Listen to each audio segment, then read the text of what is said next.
आज की कहानी का शीर्षक है सबक।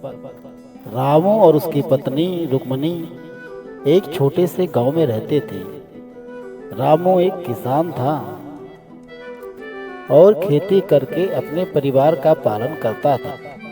रामू अपने खेत में फसल लगाता और जब फसल पक जाती उसे बाजार में बेचकर अपना घर चलाता था। फसल लगाने से पहले खेत की खुदाई करनी पड़ती है, जो बहुत ही परिश्रम भरा कार्य रहता है। बीज लगाना, खेत को सींचना या पकी फसल को काटना उतना कठिन नहीं होता। इस साल रामू ने सोचा, क्यों ना खेत की खुदाई बिना अपनी मेहनत लगाए की जाए।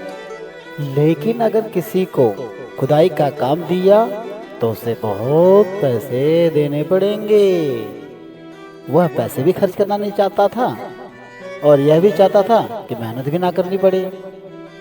काफी सोचने के बाद एक विचार उसके मन में आया। अपनी योजना अनुसार उसने अपनी पत्नी रुक्मणी को बुला, मोहल्ले भर में यह खबर फैला दो कि हमारे खेत में बहुत सारा धन गड़ा हुआ है। उसके समझाने पर रुक्मणी को सारी बात समझ में आ गई।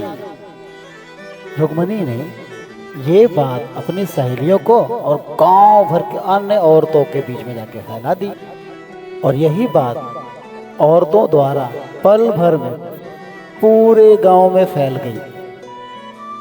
उसी रात बहुत से लोग खजाना मिलने के लालच में रामू के खेत पर जा पहुंचे और पूरा खेत खोद डाला उन्होंने। लेकिन गड़ा खजाना किसी को नहीं मिला, और मिलता भी कैसे, क्योंकि ऐसा तो कोई खजाना था ही नहीं। सब थक हार कर अपने अपने घर चले गए। अगली सुबह जब रामू उठा और खेत में जाकर अपने खेत को खुदा हुआ पाया, उसकी खुशी का ठिकाना न रहा। अपनी चतुर बुद्धि पर उसे गर्व सा होने लगा। उसने तुरंत बीज उठाए और खेत में बीज बो दिए। उसे बीज बोता देख सब गांव वाले अपने को ठगा सा महसूस करने लगे। सारे लोग समझ गए रामू ने खजाने की बात को फैलाकर हमें मूर्ख बनाया है।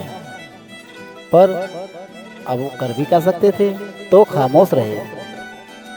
कुछ महीनों बाद रामू के खेत फसलों से लहलहाने लगे। बस उसे काट कर बाजार में बेचना ही रह गया था। कल से कटाई शुरू कर दूंगा, यह सोचकर रामू खाना खाकर सो गया। अगले दिन सुबह उठा, हाथ मुंह धोकर जब वह खेत में गया तो हक्का बक्का रह गया। सारी फसल कटी पड़ी थी और इतनी बेरहमी से काटी गई थी, उस अनाज को कोई भी खरीद नहीं सकता था। उसकी महीनों की मेहनत पर एक ही रात पर पानी फेर दिया था। उसे कुछ समझ में ही नहीं आ रहा था किस दुश्मन ने ऐसा किया है। उसने फिर अपनी पत्नी से पता लगाने को कहा। रुक्मणी जब अपने सहेलियों से मिली तो उसे पता चला कल रात किसी ने गांव में खबर फैला दी कि रामू ने अपनी फसल में बहुत सारा खजाना छुपा रखा है। तो उस छुपे धन को ढूंढने के लिए सभी गांव वालों ने उस फसल को तहस नहस कर दिया। उधर रामू अपना खेत मुफ्त में खुदवाने पर पछता रहा था और इधर गांव वाले उसे सबक सिखाने पर जश्न मना रहे थे। तभी तो कहते हैं, दूसरों को ठगने की कोशिश करने वाला एक ना एक दिन पकड़ा ही जाता है और उसे बहुत पछताना पड़ता है। धन्यवाद।